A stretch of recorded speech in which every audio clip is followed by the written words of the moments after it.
All right, what's up, everybody? Curtis Bryant here. We're here today talking about developer contributions for county commission campaigns. We're going to walk you guys through some of the recent projects and the coinciding contributions that the developer made. So let's jump into it. All right, so first of all, I want to preface this by saying I'm not alleging anything illegal. I'm not alleging to buy-offs, bribes, anything of that nature. I'm just showing you guys the contributions from developers to the county commission candidates as they ran their campaigns and subsequently vote on the projects. Now, my issue with all of this, and I said this during my campaign when I ran back in 2024, is that it's an optics issue. We're having county commissioners vote on projects that they received money from in the form of contribution from a developer. And sometimes you'll see it's thousands of dollars from these developers. Now, again, nothing illegal with that. So they're allowed to contribute $1,000 per individual, $1,000 per company. A lot of these companies, developers, register multiple LLCs, so they have several different companies to funnel the money through to donate to the candidates. But again, it's an optics issue. So we expect our county commissioners to go into these zoning cases, kind of acting like judges. You hear the quasi-judicial rules all the time. But basically, they are judges for these hearings, and we expect them to not have prejudice towards the project. Now, when a developer comes forward and that developer has spent thousands of dollars on a campaign for the person, it raises questions of optics. Is that person voting because of the merits of the case, or are they voting because of a favor to a developer? Now, again, I don't have any information to suggest that there's any wrongdoing or anything like that. I'm just pointing out the optics of this issue. So first person we're going to talk about Dick's Developments. This is a pretty large developer. They just started coming back about 2020, 2021. And he's been here forever. I talked to him on the phone the other day, actually. And he's been here forever, Citrus County, but now pushing his developments and wanting to develop here in the county. So he has donated contributions here. These are the contributions from the last election and the previous election. So I went back 2020, 2024 election.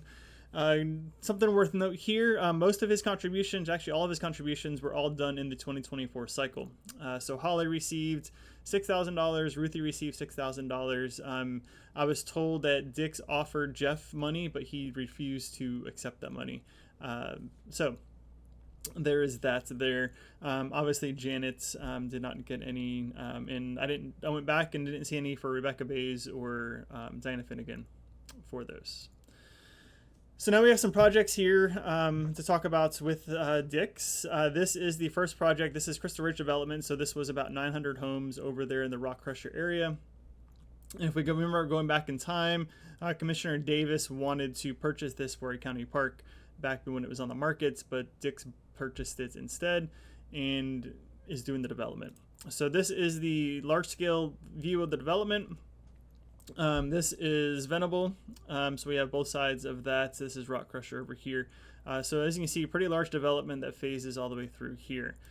This was approved 5-0. Carnahan, Davis, Kennard, Kitchen, and Schlebel were the vote people for that one. We have a second project here. This is over 486 LLC. This is over by Target area. So if we notice here, this is 486. Target's going to be a couple parcels down here. We'll talk about some of that in a second. But this goes over to YMCA, the rehab centers over here as well. So this is the frontage of 486. These are going to be out parcels for commercial buildings. This is going to be apartment complex up here, and I think over here as well, or retail or something over here. Anyway, so this is a pretty large development right there on the streets of 486. Now the thing with this particular votes, you'll see it's a contentious vote on this one because a lot of the commissioners were talking about all of the signs right here. So the two people who voted against this voted against it in large part because of the signage. They didn't want to see a bunch of signs driving down the road, but that is what the project is. So we have a 3-2 vote here. This is Davis, Kennard, Schlebel, and no's were Bays and Finnegan. I believe, again, Finnegan was with the signs and the density and things like that. Bays was particularly with the signs, and she didn't want all the signs. Now this is a second part of that application. So this was a two-part application on the same day. This is the back side of this. So this is going to be back behind here. So the parcel we just talked about was this front parcel over here. This is going to be a different parcel we'll talk about here in a second. But this is this back parcel here for this particular vote. This is going to be single family homes on this side, townhomes on this side, and then some single family, I think some townhomes maybe on this side as well. Again, pretty large development across this area. Black Diamond is right up here back into there. So this was a 5-0 approval here. You can see who voted for that. Next project, this is going to be the Pine Ridge votes. Now this one is going to come back to the board here in August, I believe it is. I can almost guarantee this is probably going to pass in August. Now this was a timing issue, I believe. This was January 2024, so this was leading into an election. All of the returning commissioners were had announced by this point that they were running for re-election. So this was a very difficult vote for them to make, and several of them had commented that this project was very difficult to vote for at that time. Some people liked it. They pinched their nose when they made the vote no, because they went with the rest of the group. So it's going to be interesting to see what happens with this one going forward. They brought it to the PDC. It just got approved at the PDC, which it was also approved previously at the PDC before the BOCC denied it here in January 24. But again, we don't have an election pending, so I expect this one to pass, and I think it would have passed had it been after the election or a little bit further before the election. Because remember, right around this time is when a lot of developments was getting approved, and a lot of people were saying enough with developments, particularly Pine Ridge was against this project. So we have this project here. This is the Pine Ridge Golf Course. They want to change it into, at this particular time, is 84 homes and convert it into a community. This again was denied 5-0, and again we'll see what happens. I have a feeling it's going to be a 3-2 if I was to guess on this one. Vote going forward. All right, this one is an interesting one. So this is Betts Farm. So Dick's purchased Betts Farm back in 2024, maybe late 2023. This particular one is this vote here in 2024. He was asking to extend the due diligence period from February 29th through April 29th. He wanted a little bit of extra time to look into the project and see if it was feasible for what he wanted to do. And so the board voted 5-0 to allow that to be pushed back a little bit. Now this one comes back before us again. This is in April, so remember in February he asked for a pushback till April. Now in April he comes forward. This was brought through by Jeff Kennard. And this particular addendum to the contract was to extend the closing dates for as long as it took to get approval for his project. Now this is important because the county has $6 million contract on this property with Dick's, and he wanted to change the contract to where he can close on the contract whenever his approvals for his project are done, which means that it's going to take as long as it takes for him to get those approvals. And at the time, I came up against this, and I came at this meeting and I said that, we're basically giving him a blank slate of whenever he closes, whenever he wants to close on it, whenever he gets his projects pushed through. And there was no guarantee closing dates because he could hold this over our heads for as long as he wanted it to be. So here we are, over a year later, and he still has not closed on the property. He still has not gotten approval from the BOCC for the project. I believe it went to the PDC, and he asked for a continuance there. So at the time, this $6 million was going to be used for the animal shelter. Since we haven't closed yet, obviously that money is not available, so now they're going to bond the animal shelter there.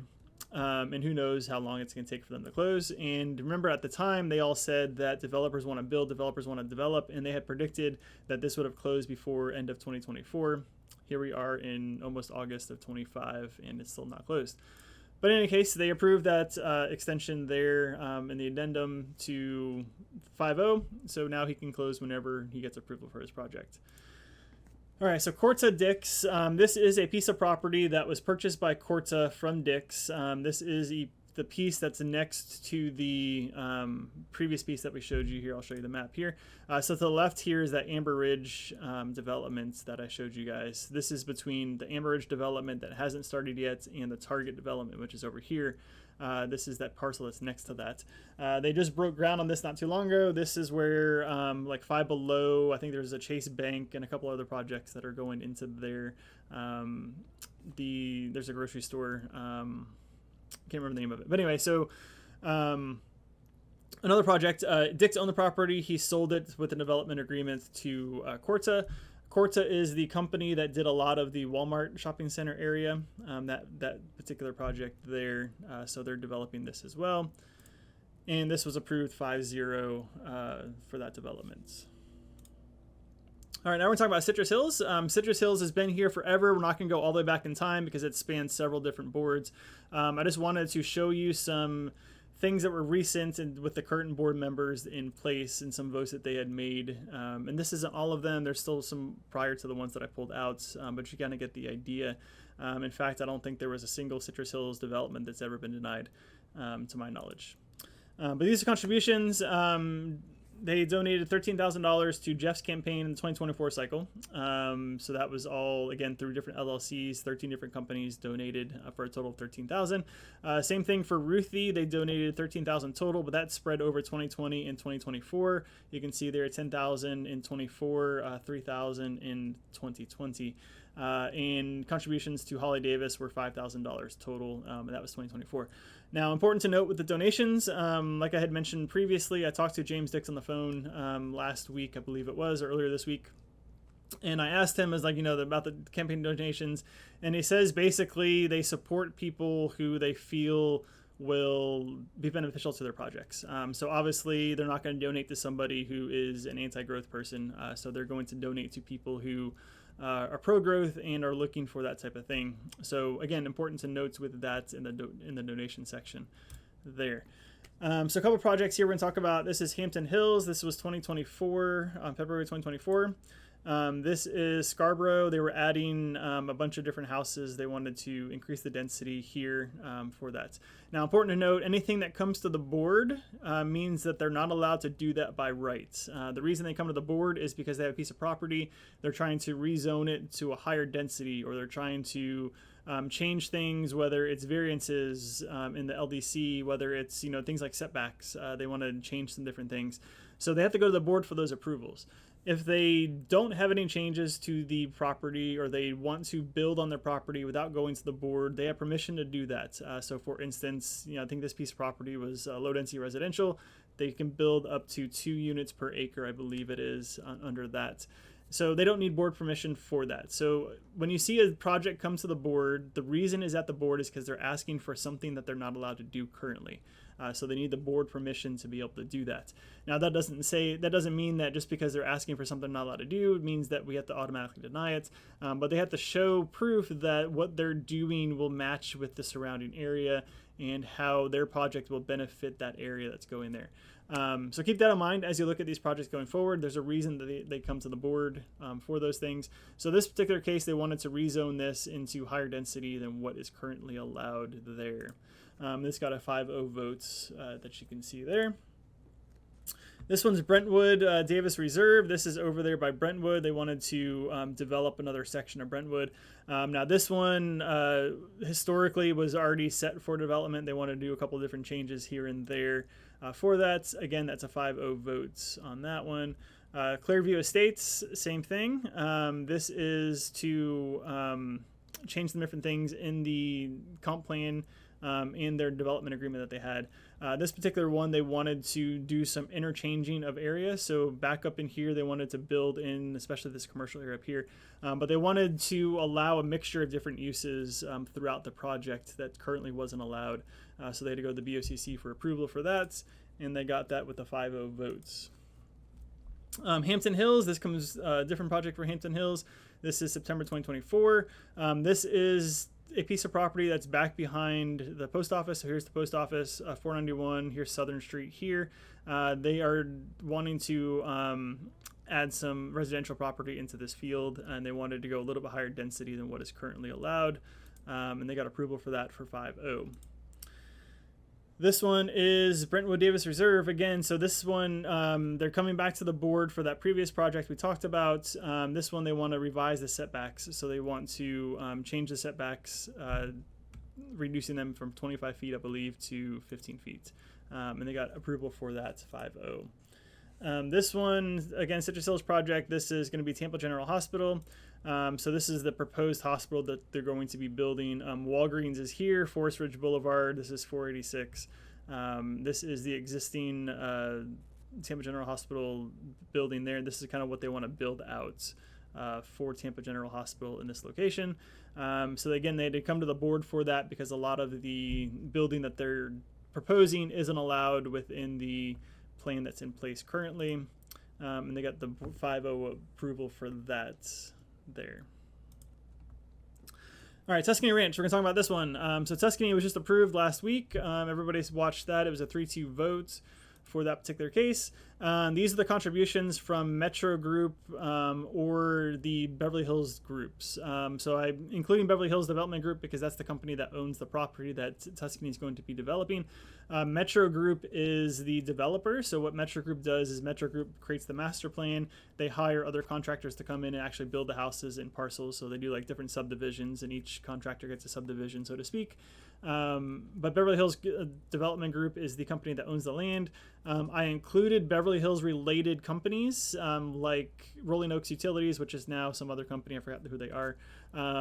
But I included them because they directly benefit this project and they serve this project. So they will be seeing the direct correlation to income for this project because they have to service the water and all of those things. So I included those companies into this as well. You can see here Commissioner Davis got $4,250. She got $3,000 in 2024 and she got $1,250 in 2020. Commissioner Bays got $4,000. This was for 2024. Commissioner Finnegan got $3,250 and then Schleybaugh got $1,000 for her campaign. So this is that Tuscany.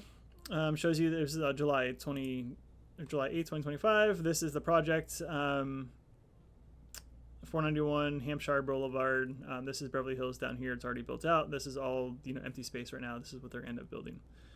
So they got 3-2 votes. Bays, Davis, and Kennard were yes, and Barrick and Finnegan were no's on this particular one. So I'm going to mention a couple here just because I wanted to show you that just because there's contribution doesn't mean that favors the company, so to speak. So here's a couple different projects that I didn't find any contributions for from these people to the commissioners. Now, sometimes it gets hard to track some of those things because there's different LLCs.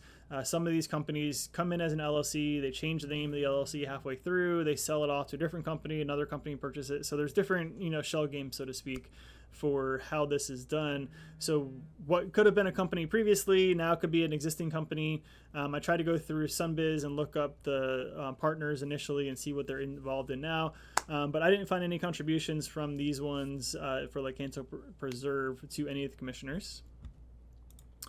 So 2023, this comes before the board asking to do a PUD.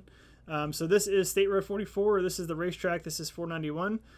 This is the field. If you guys drive by there now, you're starting to see all the dirt picked up. This is Crystal Glen here. So this is what was approved back in 2023. They approved all this front stuff is going to be commercial out parcels. That's what they're starting to build at the moment. It's what, 1, 2, 3, 4, 5, 6, 7, 8, 9 commercial units, I believe it is.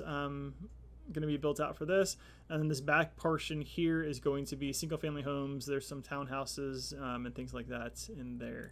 That got a 5-0 approval.